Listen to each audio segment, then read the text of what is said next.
Padre, te alabamos. Maravillosa sin duda es tu gracia que has dado en Cristo Jesús, rescatándonos de nuestros pecados. Es por Él que nos presentamos delante de ti una vez más para suplicar que sea así, que nosotros seamos instruidos por tu palabra, que recibamos la bendición de ser edificados por los medios que tú has dado a tu pueblo, y que esta sea expuesta con verdad, fielmente. Auxíliame, tú conoces, Señor, mis debilidades, pero confiamos en que el poder radica precisamente en que es la palabra que tú has dado a tu pueblo. Que el Espíritu Santo obre en los corazones de los que escuchan, para que estén atentos, para que no dejen pasar una ocasión más en que tú te comunicas, en que tú hables y rechacemos tu voz. Lo suplicamos entonces, amparados en los méritos de nuestro Señor Jesús. Amén. Amén. Pueden tomar asiento. Los invito a buscar Hechos capítulo 26.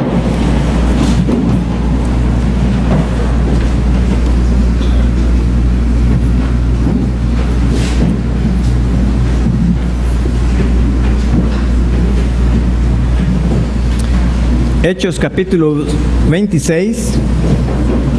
Y vamos a leer los primeros 18 versículos. Hechos capítulo 26, y vamos a leer de el versículo 1 hasta el versículo 18.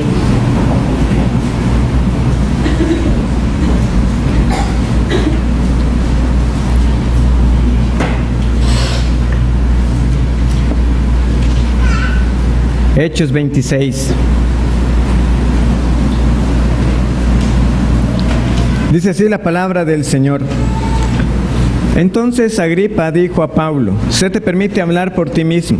Pablo entonces, extendiendo la mano, comenzó así su defensa. Me tengo por dichoso, oh rey Agripa, de que haya de defenderme hoy delante de ti de todas las cosas de que soy acusado por los judíos. Mayormente porque tú conoces todas las costumbres y cuestiones que hay entre los judíos, por lo cual te ruego que me oigas con paciencia. Mi vida, pues, desde mi juventud, la cual desde el principio pasé en mi nación en Jerusalén, la conocen todos los judíos, los cuales también saben que yo desde el principio, si quieren testificarlo, conforme a la más rigurosa secta de nuestra religión, viví fariseo. Y ahora, por la esperanza de la promesa que hizo Dios a nuestros padres, soy llamado a juicio. Promesa cuyo cumplimiento esperan han de alcanzar nuestras 12 tribus, sirviendo constantemente a Dios de día y de noche. Por esta esperanza, oh rey Agripa, soy acusado por los judíos. ¿Qué? ¿Se juzga entre vosotros cosa increíble que Dios resucite a los muertos? Yo ciertamente había creído mi deber hacer muchas cosas contra el nombre de Jesús de Nazaret, lo cual también hice en Jerusalén.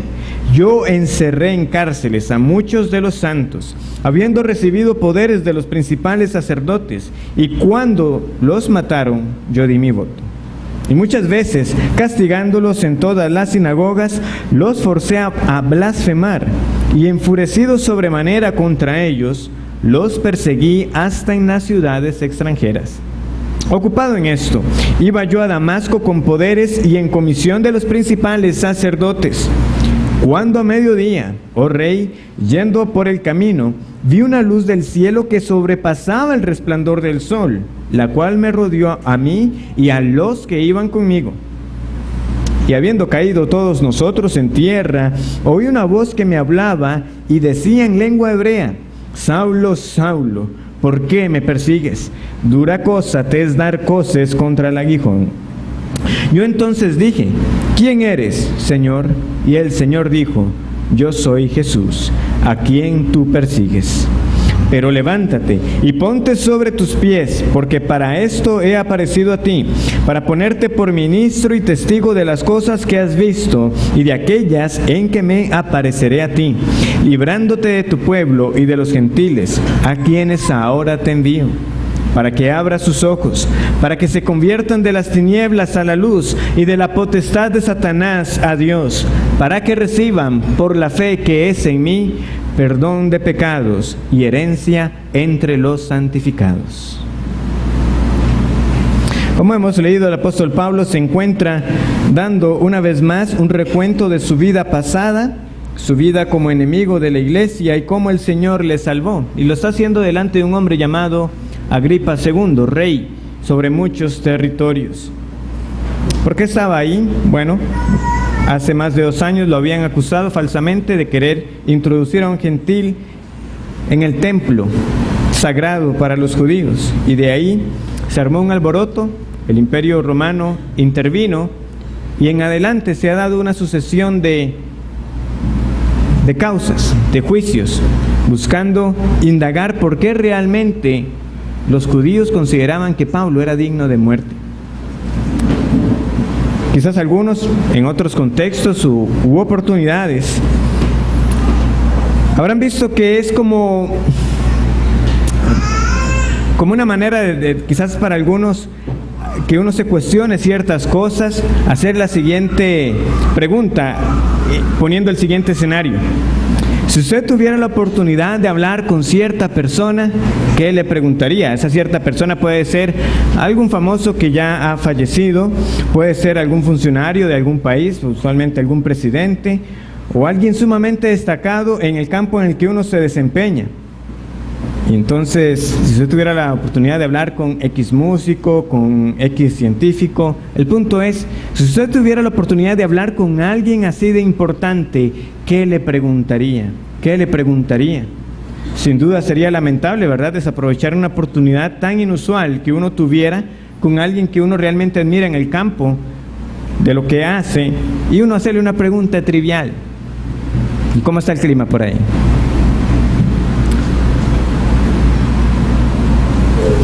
Pablo, preso y bajo custodia del Imperio Romano, ha apelado al César para exponer su causa. Pero antes de salir, este gobernador de nombre Festo necesita preparar un informe, y para ello entonces dispuso de esta audiencia con este rey llamado Agripa II, un rey sobre varios territorios y de ascendencia judía y de mucho poder, pero sobre todo, como ha sido descrito, ¿verdad?, en el versículo 3 por el mismo Pablo, un hombre que realmente conocía el judaísmo, era un experto en la materia. Pero ¿qué hizo Pablo ante esa oportunidad de tener al gobernador Festo y al rey Agripa II? Expuso el evangelio una vez más.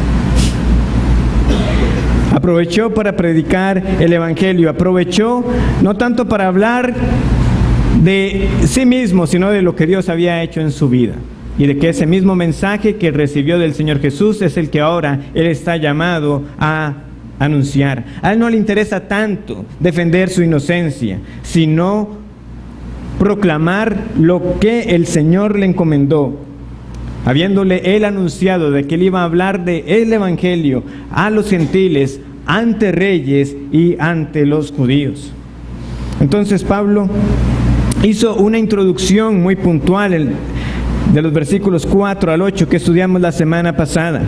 Él dijo: yo soy judío, Agripa, no solamente judío, sino que me crié en Jerusalén. Usted puede ir y preguntar en Jerusalén por mí y la mayoría de las personas le va a poder dar una referencia de lo que fue mi vida, porque no solamente me crié en Jerusalén, sino que yo fui criado a los pies de Gamaliel. Yo fui instruido en la religión, pero no en cualquier grupo de nuestra religión, en la secta más estricta de ellas,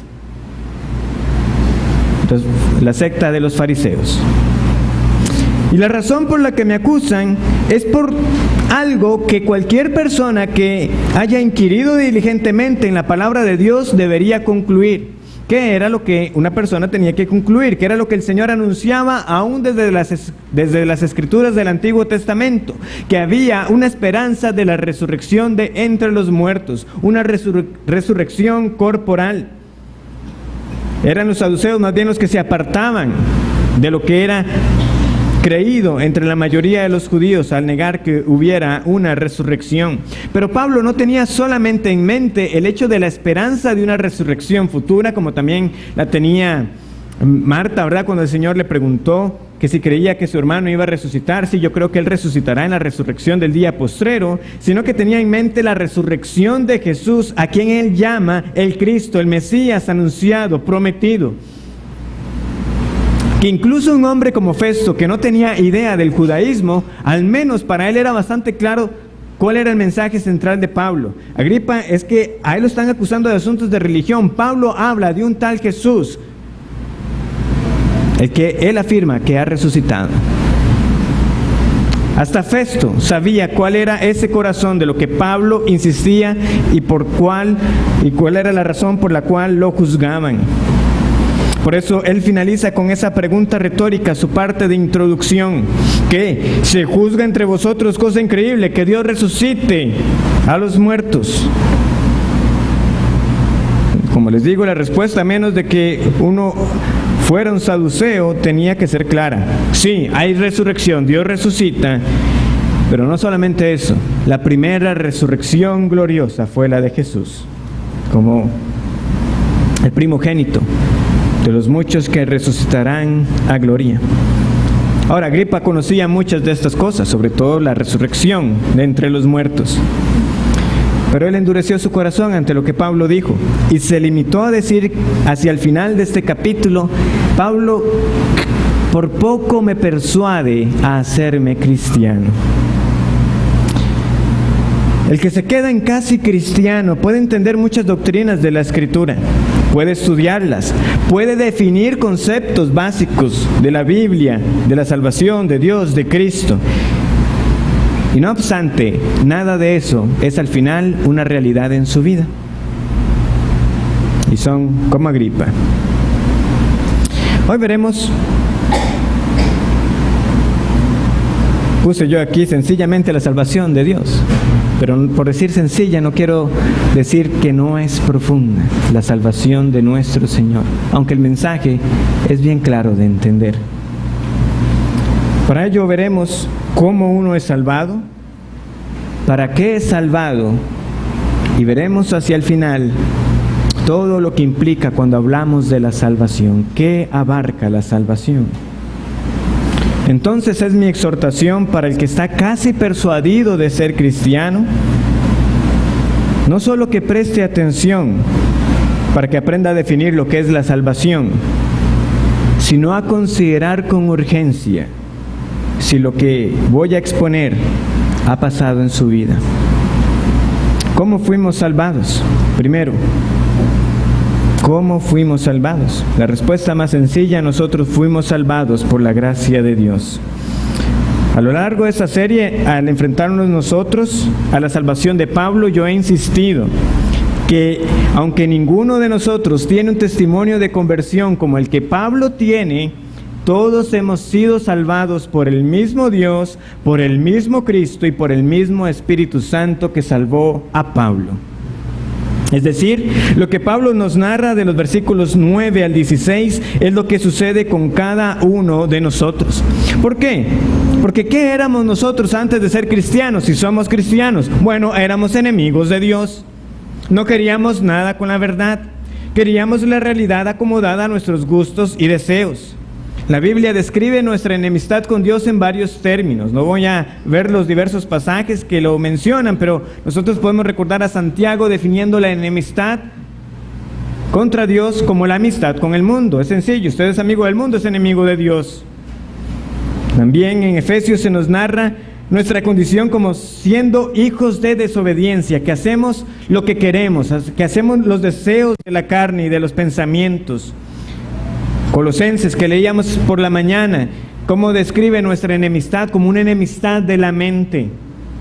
Ese pasaje sí lo leo para ustedes. Y a vosotros también, que erais en otro tiempo extraños y enemigos en vuestra mente, haciendo malas obras, ahora os ha reconciliado en su cuerpo de carne, por medio de la muerte, para presentaros santos y sin mancha e irreprensibles delante de Él. El hecho de que la Biblia hable de una reconciliación es porque no había paz entre el hombre y Dios, y que por tanto era necesario un mediador que hiciera la paz entre ambas partes, el Señor Jesucristo.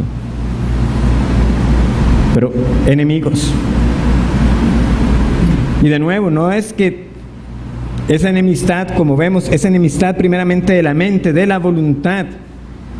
No es que se ha manifestado en todos nosotros, de que nuestra vida pasada era tal, de que íbamos contra aquellos que se decían ser cristianos, o que íbamos apedreando edificios, llevando a los juzgados, a los que dicen ser hijos de Dios. Pero la enemistad estaba ahí. No queríamos nada con la verdad. Queríamos de nuevo hacer nuestra voluntad, no la de Dios. Pablo, como tal, él estaba convencido en su mente de que él estaba haciendo lo correcto. Recordemos que él fue un hebreo de hebreos, de la secta más estricta, de una vez más, de los fariseos. Y no solamente eso, sino que su vida, aún antes de convertirse en un perseguidor de la iglesia, la había vivido de tal manera que él, cuando tuvo que dar varios de estas defensas, dijo cosas como estas. Por ejemplo, en el capítulo 23, versículo 1, él dice: entonces Pablo, mirando fijamente al concilio, dijo: varones hermanos, yo con toda buena conciencia he vivido delante de Dios hasta el día de hoy. He vivido con buena conciencia, es decir, yo sé que lo que he hecho hasta este día siempre lo hice pensando de que yo lo estaba haciendo para el Señor. Capítulo 24, él vuelve a repetir la misma idea, Hechos 24, 16, y por esto procuro, no solamente que he vivido, sino que sigo procurando tener siempre una conciencia sin ofensa ante Dios y ante los hombres. Podemos decir al menos de Pablo en su vida pasada de que era consistente. Él actuaba según creía, y él creía que estaba haciendo lo bueno. Lo mismo que el Señor Jesús había anunciado antes, de que llegaría el día de que algunos que juzgarían a los cristianos, que los perseguirían, pensaban que estaban dando ofrenda, servicio a Dios. Pero él no sabía que estaba persiguiendo a la iglesia misma que el Mesías prometido había establecido. Si uno hace algo de memoria en todo lo que Hechos narra, uno puede recordar que incluso este respetado maestro Gamaliel mostró mayor prudencia que Pablo. Porque él les dijo a los de la sinagoga: tengan cuidado con lo que van a hacer con estos hombres. No vaya a ser que ustedes se hallen oponiéndose a Dios, ¿verdad? Apartaos de estos hombres y dejadlos, porque si este consejo o esta obra es de los hombres, se desvanecerá. Mas si es de Dios, no la podréis destruir. No seáis tal vez hallados luchando contra Dios. ¿Y qué estaba haciendo Pablo? Luchando contra Dios. ¿Qué éramos nosotros antes de ser cristianos? Enemigos, luchando contra Dios.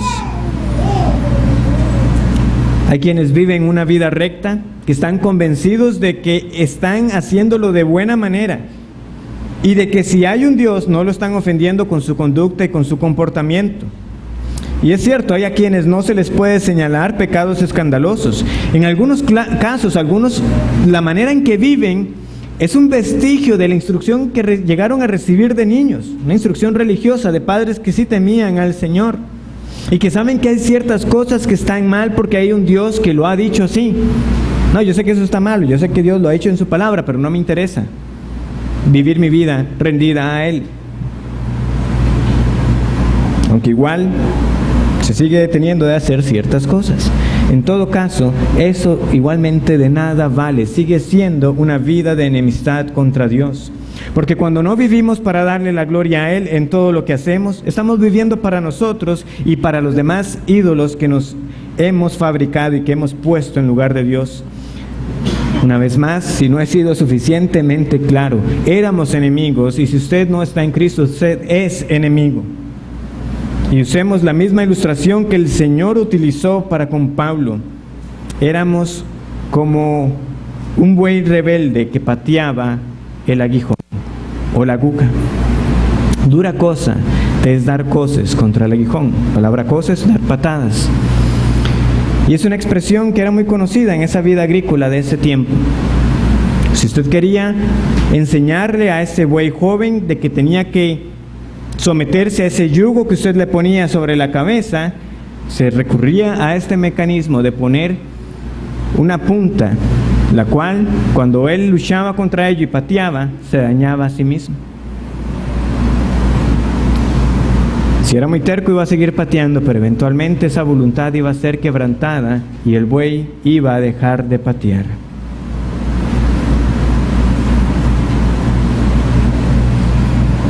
Pablo era un buey rebelde. Nosotros también, antes de conocer al Señor. Patadas más, patadas menos, pero nuestras voluntades necesitaban ser sometidas al señorío de Jesucristo. El resto de la declaración de Pablo es simplemente una confirmación de ese celo intenso que él tenía, de que estaba convencido de que estaba haciendo lo bueno, lo cual también hice en Jerusalén. Yo encerré en cárceles a muchos de los santos, habiendo recibido poderes de los principales sacerdotes, y cuando los mataron yo di mi voto. A él no le tembló, lo sabemos por lo que ocurrió con Esteban. El sistema de votación, una piedra, ahí está mi voto, que sea muerto. Él lo dice en plural. Nosotros no tenemos en Hechos más narraciones de otros que hayan sido muertos, pero Pablo lo dice en plural, dando a entender de que hubo más. La furia fue tal que la distancia no le detuvo y se dispuso a ir con poderes que le habían otorgado hasta las ciudades extranjeras.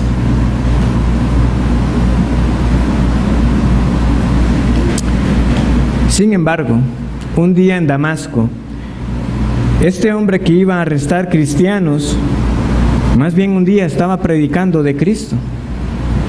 Y muchos se preguntaron, pero ¿no era este el que andaba asolando la iglesia? ¿Qué pasó? ¿Cómo ocurrió?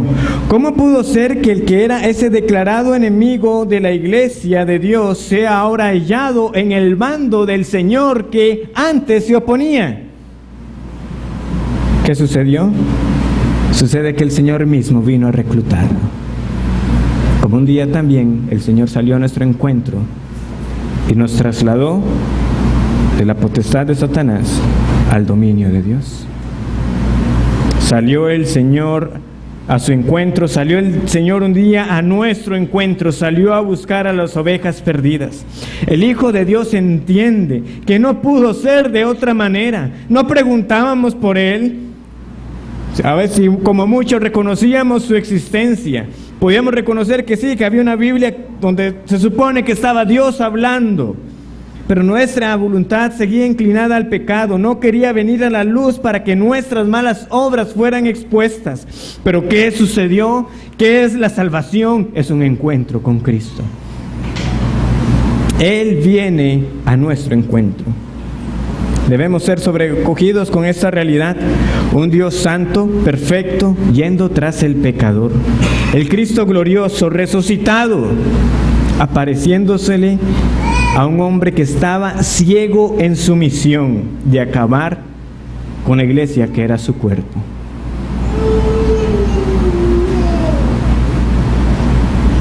Hace eco, ¿verdad?, de Lucas 15. Ese padre que va al hijo, lo recibe con brazos de amor, le quita las ropas sucias, le pone vestidos nuevos, le pone un anillo, lo restituye a su posición y hace una fiesta. Mi hijo era perdido, nos ha ahora sido hallado. Cristo se apareció a Pablo, lo buscó cuando Pablo no le buscaba. El Señor vino por nosotros cuando nosotros no le queríamos. Cuando estábamos muertos en delitos y pecados, siendo pecadores, siendo enemigos, Cristo dio su vida por mí. Y un día me hizo escuchar su palabra para que yo entendiera que ese sacrificio en la cruz era también para mí, a mi favor. Hermanos, lo sorprendente de este relato no es esa luz que brilló más alta que el sol al mediodía en esta región donde créame que el sol alumbra bastante. Lo sorprendente no era cómo se podía escuchar una voz que estaba hablando en hebreo y que los otros no podían entender.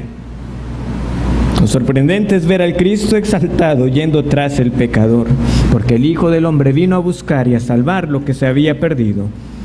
Y usted y yo éramos de esos perdidos. Cristo vino por mí, puede usted decirlo. Usted lo ha entendido así. Por esa razón es que eres cristiano, porque Cristo te buscó. ¿Para qué somos salvados entonces? ¿Por qué viene el Señor y rescata a estos enemigos y los recluta para que estén ahora del bando de su cuerpo? ¿Para qué se da este encuentro? Salvador, bueno, el Señor también se lo llegó a explicar muy claro a Pablo, ¿verdad? Versículo 15. Yo entonces dije, ¿quién eres, Señor? Y el Señor dijo, yo soy Jesús a quien tú persigues, pero levántate y ponte sobre tus pies, porque para esto he aparecido a ti, para ponerte por ministro y testigo de las cosas que has visto y de aquellas en que me apareceré a ti, librándote de tu pueblo y de los gentiles, a quienes ahora te envío, para que abras sus ojos, para que se conviertan de las tinieblas a la luz y de la potestad de Satanás a Dios, para que reciban por la fe que es en mí perdón de pecados y herencia entre los santificados. ¿Dónde hallamos los propósitos? Es fácil si usted lee estas dos palabras, esta palabra que se repite, para. En primer lugar, el Señor le dice, te he aparecido para ponerte por ministro y testigo. Y luego le dice en el versículo 18, te he aparecido para que abras sus ojos. Pero antes de ver estos dos propósitos que hallamos con claridad en estos versículos, en general, siempre es buena regla que usted esté atento al uso del para y del por. ¿Por qué? Porque lo que usted va a notar es que nunca la obediencia, la santidad, la fe, el amor o cualquier otra obra son puestos como causas de la salvación, sino que siempre son consecuencias de esta.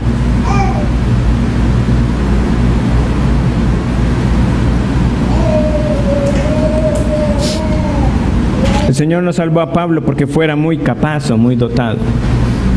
Lo salvó para que fuera testigo de él. Entonces, en primer lugar, le dice para ponerle como ministro y testigo. Ministro y testigo. ¿Esto qué tiene que recordarnos? Tiene que recordarnos el mismo versículo central de Hechos 1:8. Recibiréis poder de lo alto para que me seáis testigos hasta lo último de la tierra. Entonces, ¿qué es lo que tenemos que entender? Que el propósito por el cual el Señor salvó no es diferente al mismo propósito que ya le había comunicado a los 120 que ya tenía reunidos en Jerusalén, que por tanto no es diferente para cada hijo de Dios que Él sigue salvando hoy. Yo salvo para que usted sea testigo de mí ante el mundo.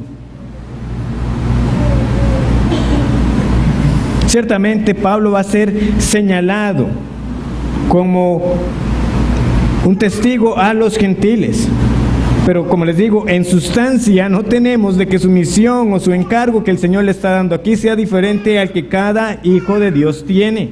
El que ha sido salvado proclama el mensaje de salvación a otros. ¿Por qué? Porque es movido por el amor a Dios y a Cristo y por una compasión a las almas, descansando en que el Señor llamará a los suyos.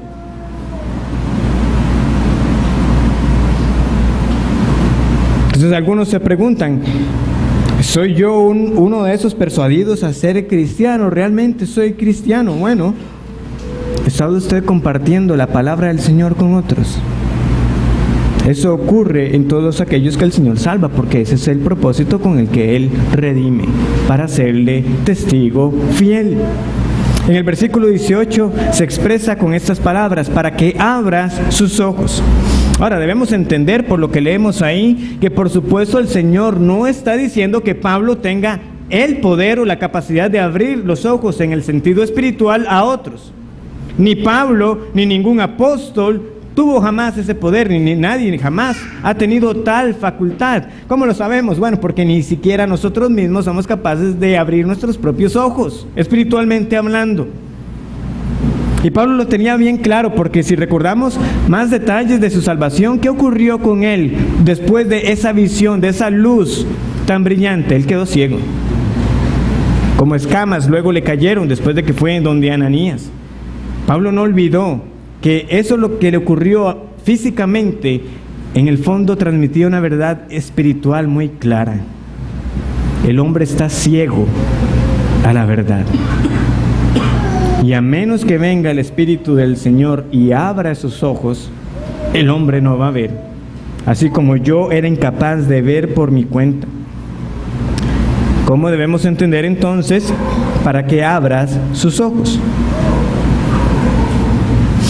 Indica que el Señor usa instrumentos de carne y hueso para proclamar el mensaje y ser participantes de la obra de salvación.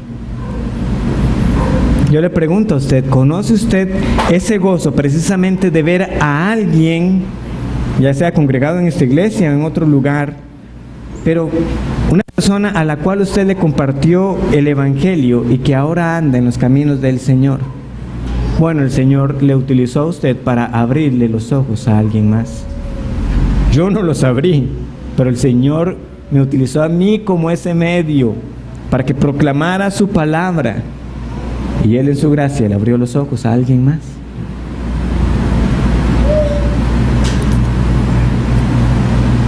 El Señor entonces quita la venda de nuestros ojos para luego enviarnos para que las vendas de otros sean quitadas.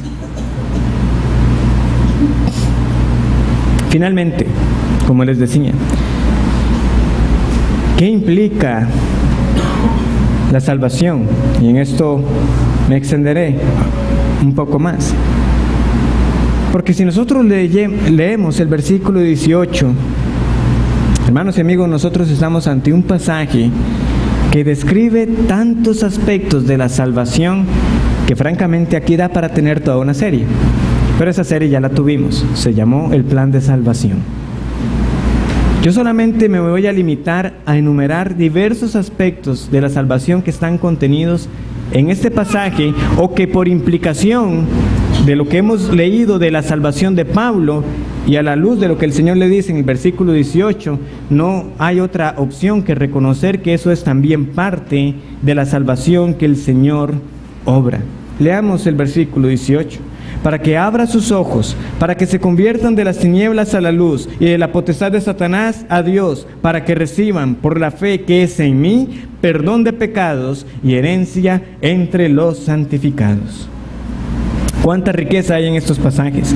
Aquí está la doctrina de la salvación o de la soteriología, como también se le suele conocer, para que abra sus ojos a fin de que se vuelvan de la oscuridad a la luz y del dominio de Satanás a Dios, para que reciban por la fe que es en mí el perdón de pecados y herencia entre los que han sido santificados.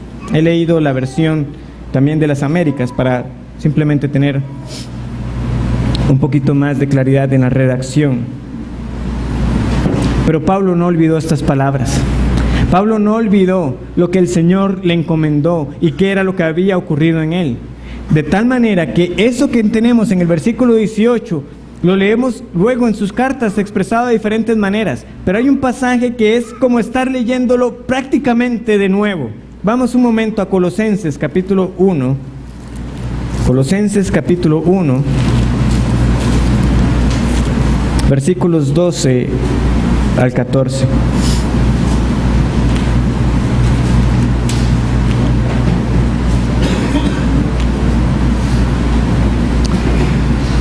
Colosenses 1, versículo 12 al 14 dice: con gozo dando gracias al Padre que nos hizo aptos para participar de la herencia de los santos en luz, el cual nos ha librado de la potestad de las tinieblas y trasladado al reino de su amado Hijo, en quien tenemos redención por su sangre, el perdón de pecados. Hace eco.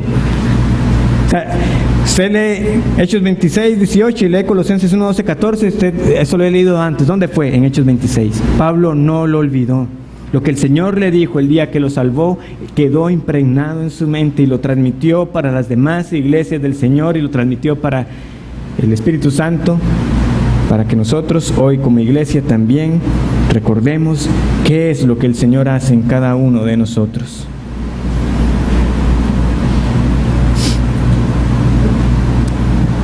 Trataré de mencionarlos en lo que se conoce como el Ordo Salutis o el orden de salvación.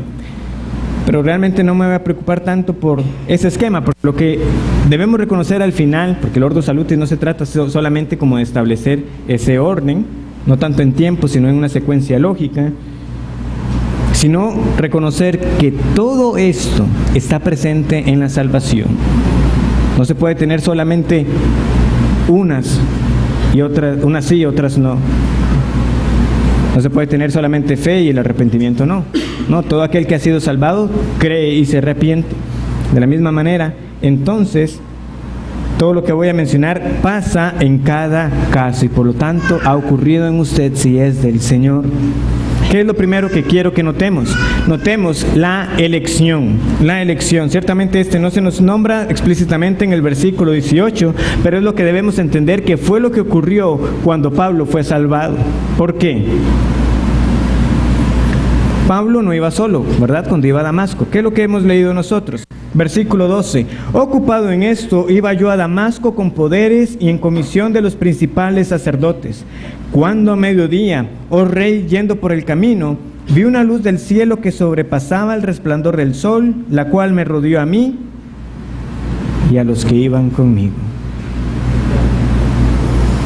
Y usted lee este relato, lee Hechos 9, Hechos 22, Gálatas 1, donde también Pablo vuelve a narrar su conversión y uno no lee de que alguno de estos hombres que también iba con él se haya arrepentido y creído en el Señor Jesucristo.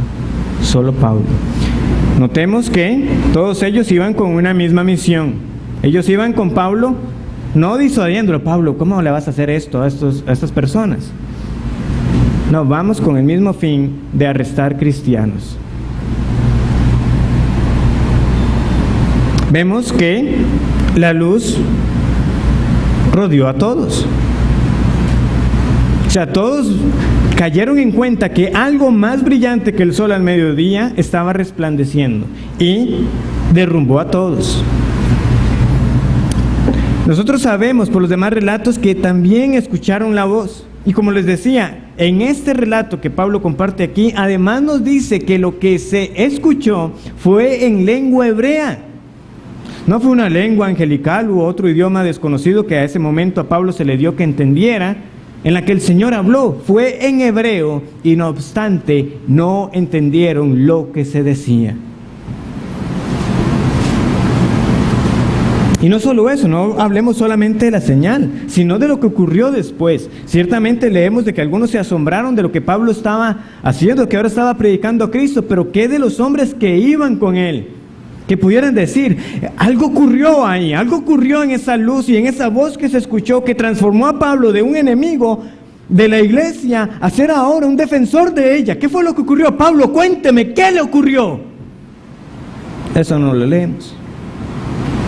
¿Por qué unos sí y otros no?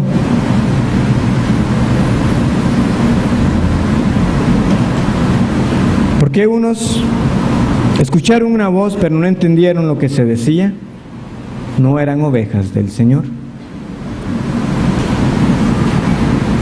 La respuesta está en la elección.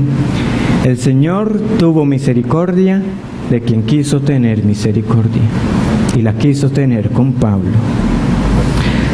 Algunos que están hasta el día de hoy son apenas uno de muchos niños que llegaron a escuchar las mismas lecciones de escuela dominical o un sábado en un club de niños. Usted oyó lo mismo que otros niños escucharon, pero eso fue lo que el Señor usó para salvarle a usted. ¿Y el resto de los niños dónde están? Otros son aquí uno de muchos compañeros de universidad que fueron invitados para que fueran a un estudio bíblico. ¿Y dónde están sus compañeros de universidad? Los demás dejaron de ir, aceptaron la invitación por cortesía la primera vez y dejaron de ir. Pero por alguna razón usted siguió llegando a ese estudio cada semana. Otros somos pocos de toda una familia, en algunos casos familias numerosas, familias que incluso también por años asistieron a la iglesia, pero ya no van.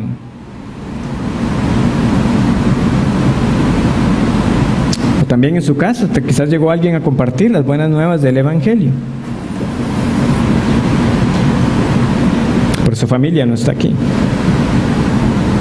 ¿Dónde están todas esas personas? ¿Fue usted mejor que ellas? ¿Más capaz, más atento, más predispuesto a las cosas de Dios? No, solamente por gracia. Solamente por gracia. Usted puede ir a Efesios capítulo 1, leer los versículos 3 al 7 y decir, ciertamente fue así. El Señor no vio nada en mí diferente a lo que hay en otras personas, todas igualmente pecadores, muertos en delitos y pecados. Pero bendito sea el Dios y Padre de nuestro Señor Jesucristo, que nos bendijo con toda bendición espiritual en los lugares celestiales en Cristo, según nos escogió en Él antes de la fundación del mundo, para que fuésemos santos y sin mancha delante de Él, en amor habiéndonos predestinado para ser adoptados hijos suyos por medio de Jesucristo, según el puro afecto de su voluntad, para alabanza de la gloria de su gracia, con la cual nos hizo aceptos en el amado, en quien tenemos una vez más redención por su sangre, el perdón de pecados según las riquezas de su gracia. Cuando usted entiende eso, entonces puede entender por qué uno puede alabar y decir que solamente el nombre de Dios es bendito. Porque mostró su favor para conmigo, siendo nada mejor que todos los que me rodearon. ¿Qué más se nos dice en este versículo 18? Bueno, se nos dice también acerca del llamado. Dios establece medios para lograr sus fines. ¿Qué es lo que precisamente se le está encomendando a Pablo? Que predique la palabra de Dios. Debemos reconocer que en última instancia de esto que he mencionado, de esos diferentes escenarios, que es el elemento común que está ahí, está la palabra del Señor predicada, expuesta, para que usted un día la escuchara. Porque aún reconociendo que el Señor, por el puro afecto de su voluntad, antes de la fundación del mundo, mostrara y me tuviera en mente para salvarme a mí, no lo iba a hacer distinto o aparte de los medios que Él ha señalado, y eso fue por medio de la predicación, que un día escuchara su palabra expuesta. Romanos 10 dice, ¿verdad?, en ese versículo conocido, que todo aquel que invocar el nombre del Señor será salvo, pero seguidamente dice, ¿y cómo invocarán a aquel en quien no han creído, de quien no han oído? Y pasa a detallar esa obra de cuán preciosos son los pies de aquellos que llevan el mensaje de salvación. El Señor llama por medio de su palabra. ¿Cómo oirán sin haber quien les predique? Es la pregunta. Pablo y todo creyente, como recién vimos, somos salvos para anunciar al Cristo resucitado a toda persona. Y es esa proclamación, principalmente la proclamación de las buenas nuevas de salvación acerca de Jesucristo, lo que el Señor utiliza para llamar a los suyos. Que en ese cumplir esa misión de ser testigos hasta lo último de la tierra y predicar sin distinción de persona, vemos lo mismo que ocurrió con nosotros. Que mandamos a toda persona que se arrepiente y crea en el Señor Jesucristo, pero no toda persona que escucha esa exhortación, ese mandamiento de parte del Señor, atiende al llamado. ¿Por qué? Porque el Señor llama eficazmente a los suyos.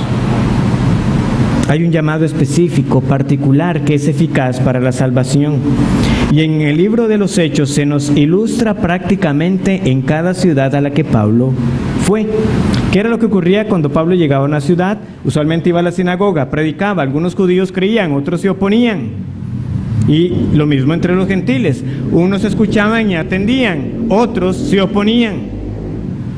¿Qué es lo que ocurre ahí? Hay un llamado general, Pablo predicando a todos, pero a la vez un llamado específico y particular, el Señor salvando a los suyos. Unos creen, otros rechazan. Muchas mujeres hubo en Filipos a la orilla del río, pero el Señor abrió el corazón de Lidia para que estuviese atenta a lo que Pablo decía. Este verso también nos habla de la regeneración, más claramente, para que abras sus ojos. para que abra sus ojos, ¿verdad? Ya aclaramos que ese verso no atribuye el acto a nosotros como testigos de Cristo, sino que el resultado es la obra del Espíritu Santo cuando el pecador es expuesto a la predicación de la palabra. El que era cojo ahora puede caminar, el que era ciego ahora ve, el que no oía ahora oye, el que tenía un corazón de piedra ahora tiene un corazón de carne, el que estaba muerto ahora vive. Ese es el nuevo nacimiento, ser hechos nuevas criaturas en Cristo. Eso es lo que ocurre cuando la palabra del Señor es expuesta. También vemos aquí el arrepentimiento y la fe. Para que abra sus ojos, ¿para qué? Para que se conviertan de las tinieblas a la luz y de la potestad de Satanás a Dios. El arrepentimiento es descrito en la mayoría de los pasajes del Nuevo Testamento como ese cambio de mente, ese cambio radical de que usted iba en una dirección y se gira en la dirección opuesta. La palabra en este caso no es esa misma metanoia, pero expresa la misma idea. Usted se vuelve, usted estaba en un lugar y se regresa. Se entiende que va a la destrucción eterna. Se le predica el Evangelio, sus ojos son abiertos. Usted dice, yo voy a la condenación, pero a la vez veo a Cristo, Él es el refugio, voy a Él. Arrepentimiento. Esa es la realidad de lo que ocurre cuando uno es regenerado. Y todo arrepentimiento es creyente, es decir, siempre que vemos el arrepentimiento vamos a encontrar la fe. ¿Por qué? Porque en ese acto de volverme a Cristo está implícito que yo creo en aquel que salva. Porque no es un asunto de tener una fe cualquiera, las personas tienen fe en muchas cosas. Pero Jesús se lo dice bien claro a Pablo aquí, por la fe que es en mí. Es fe en Jesucristo y solamente en Jesucristo. Él es el único objeto que puede salvar cuando usted dice que tiene fe en algo o en alguien. Si no es en Jesucristo, no salva. Solo en Él y nada más. Jesucristo y nada más. Es solo por la fe en Él que hay perdón de pecados. Esa fe que se entrega enteramente, que es así, que cuando venga el día del juicio solamente Cristo, yo solamente estoy en Él. Si no es así, Señor, yo sé que soy digno de la condenación. Pero he creído en el que tú enviaste, a tu Hijo, Jesús. Vemos también la adopción, porque somos trasladados de las tinieblas a la luz, de la potestad de Satanás a Dios. Los que eran hijos de ira, los que eran hijos del diablo, ahora somos hechos hijos de Dios. No por voluntad de carne, ni de sangre, ni por voluntad de varón, sino por voluntad de Dios. Ahora le pertenecemos a Él y podemos dirigirnos al Dios soberano, creador de los cielos y de la tierra, y decirle, Abba Padre. Él es mi Padre. Hemos sido trasladados al reino del Hijo. Una vez más, Lucas 15. El que fue a su padre sabía que estaba dispuesto a ser como uno de los siervos. Pero el Señor nos adopta y nos llama sus hijos. Tenemos también aquí contenida la justificación por la fe, porque dice que por la fe en Él, en Jesucristo, que hay perdón de pecados. El que cree en Él es declarado justo, inocente, como si nunca hubiera pecado. La justicia de Cristo es ahora contada a mi favor. El acta de decretos que nos era contraria ha sido clavada en la cruz. Libre, inocente. ¿Por qué? Por la fe en Cristo. Esa es la justificación. Declarado justo. Todos mis pecados son perdonados por esa justicia del Hijo que me es imputada, que es contada a mi favor. El Padre me ve y me trata como uno que nunca hubiera pecado. Maravillosa gracia. Vemos también la expiación y la propiciación, porque tenemos que recordar que ese perdón de pecados, Jesús la obtuvo pagando el precio de nuestros pecados en la cruz. ¿Cómo fue ese perdón obtenido? Fue porque el Hijo de Dios se humilló a sí mismo y fue obediente hasta la muerte y muerte de cruz. Lo que la sangre de toros y machos cabríos nunca podía lograr y nunca pudo lograr, Cristo lo consumó perfectamente. Él se dio a sí mismo una vez y para siempre. Y su sacrificio fue eficaz y garantizó el perdón de su pueblo. Y ya no es necesaria más ofrenda por el pecado. Cristo se ofreció una vez y para siempre. No tenemos ya más necesidad de estar presentando sacrificios diarios de animales. Tenemos a Cristo como nuestro intercesor. La cruz también nos recuerda que la muerte de este Cordero de Dios que quita el pecado fue necesaria porque la paga del pecado era la muerte y la ira justa de Dios tenía que ser satisfecha. Pero ¿qué pasó también en la cruz? El Hijo de Dios apaciguó la ira que merecía mi pecado. Los que somos salvos esperamos al Hijo, al que resucitó de los muertos, a Jesús, al que nos libra de la ira venidera. El pecado ha sido perdonado, la ira ha sido satisfecha. Entendemos entonces por qué Pablo puede escribir en Romanos capítulo 8, versículo 1, que ahora pues ninguna condenación hay para los que están en Cristo Jesús. Porque por la fe en Cristo soy declarado justo y su sacrificio me ha limpiado de todo pecado. Y ya no hay más ira. Todo fue satisfecho, fue consumado. Ahora, estas verdades gloriosas del Evangelio nos recuerdan que aquellos que son salvados no quedan a sí mismos como el Señor les salvó. Algo ocurre en ellos. El Señor le dice a Pablo lo siguiente: por la fe que es en mí, perdón de pecados y herencia entre los santificados. Los que son salvos son apartados del dominio de Satanás a Dios, para que ahora vivan para Él, para que vivan agradándole a aquel que les salvó. Como también luego continúa Pablo en Romanos 8:1 diciendo que sí, ninguna condenación hay para los que están en Cristo Jesús, los que andan conforme al Espíritu. Herencia entre los santificados. Somos santificados, somos apartados, llamados a ser santos, como le escribe a los Corintios. De hecho, notemos cómo Pablo se refiere ahora a aquellos cristianos que persiguió. ¿Cómo les dice él? Versículo 10. Lo cual también hice en Jerusalén. Yo encerré en cárceles a muchos de los santos. Él reconoce que ahora persiguió a los que ahora por la fe también fueron sus hermanos. Pero ¿cómo les llama? Santos, apartados por Dios, para vivir vidas santas que agraden al Señor. De nuevo, para el que se está preguntando, ¿seré yo cristiano? Bueno, ha ocurrido esto en usted. Usted dice, yo entiendo todo esto que usted me está diciendo. Bueno, ¿qué está ocurriendo en su vida a la luz de todas estas verdades? El Señor llama a que le seamos un pueblo santo. Finalmente, tenemos aquí también contenida la glorificación, porque dice que recibimos por la fe en Jesús el perdón de pecados y herencia entre los santificados. Herencia. Hay algo que nosotros aguardamos. Hermanos, esto no ha terminado. El Señor nos salvó, nos sigue salvando, pero nos salvará. Llegará el día en que esta esperanza de la que Pablo ha estado hablando, la esperanza de la resurrección, finalmente llegará. Y los que están muertos, y si nosotros estamos muertos para el día que el Señor Jesús regrese, algo maravilloso ocurrirá.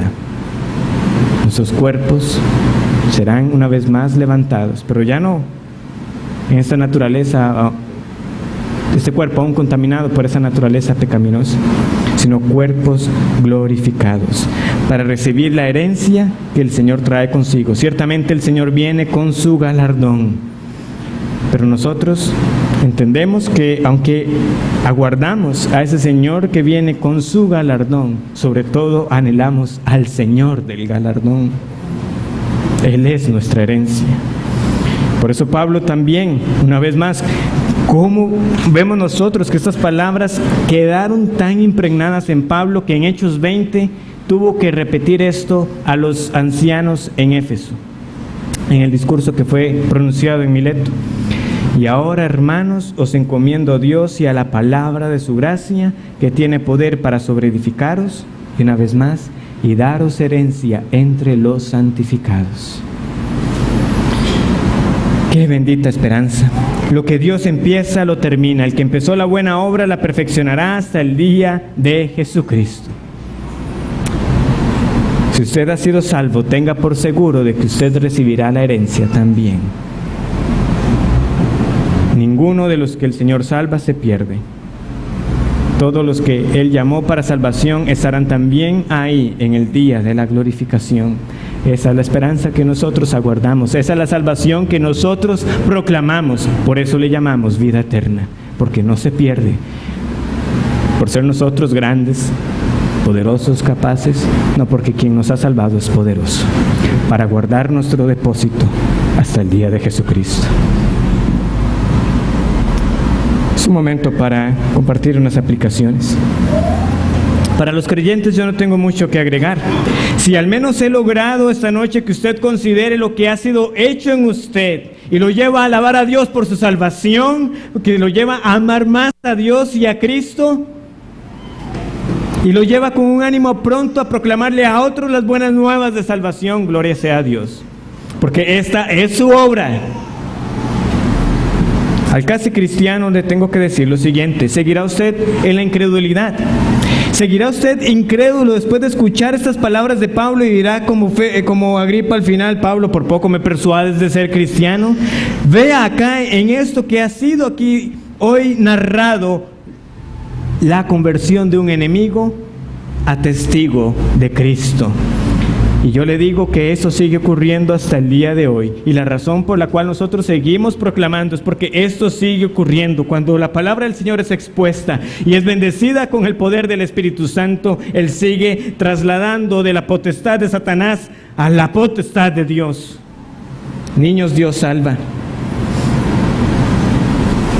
Bueno, están algunos dormidos, pero esto es lo que tienen que escuchar.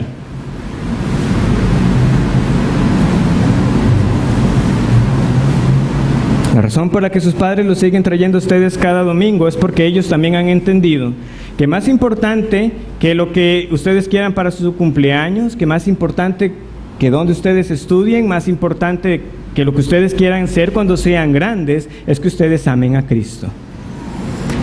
Y eso solamente ocurre escuchando la palabra del Señor. Por eso los traen aquí, para que usted la escuche. Y escuche esto y entienda cuál es su condición. Porque todos nacemos así, nacemos en oscuridad, nacemos en tinieblas, nacemos cautivos de Satanás. Pero por la fe en Cristo, Él liberta. Él rompe las cadenas del pecado y nos traslada a su reino. Y puedes llamar a Dios entonces Padre, porque ahora eres parte de la familia de los santificados. Hermanos, no desmayemos. Nosotros anunciamos este mismo bendito mensaje. Esto mismo que le fue dicho a Pablo sigue ocurriendo. Nosotros también anunciamos el mensaje que abre los ojos a la luz.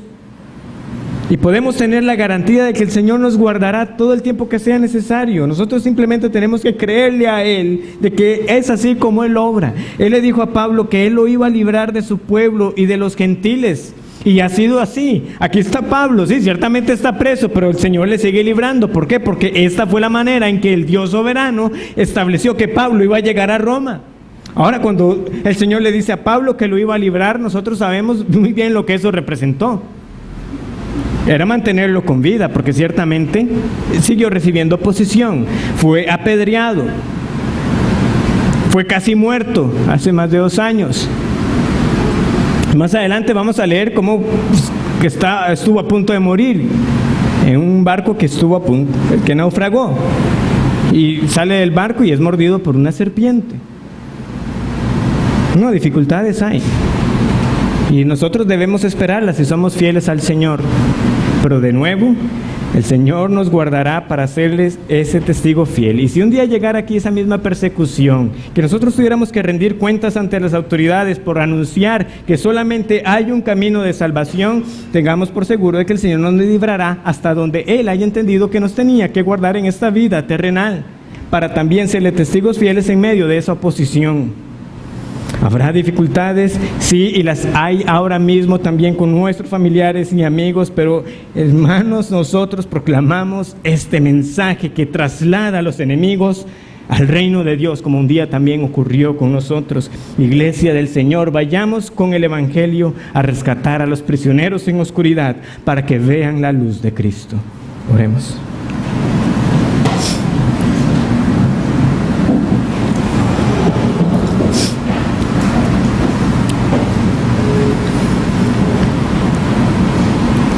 Padre, alabamos tu nombre, porque podemos nosotros gozarnos al volver a estudiar cómo tú salvaste a un hombre como Pablo y recordar nosotros mismos también lo que tú hiciste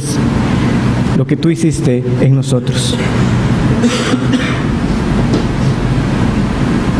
Que nuestros corazones de verdad, Señor, sean quebrantados, sean llevados a ser corazones agradecidos.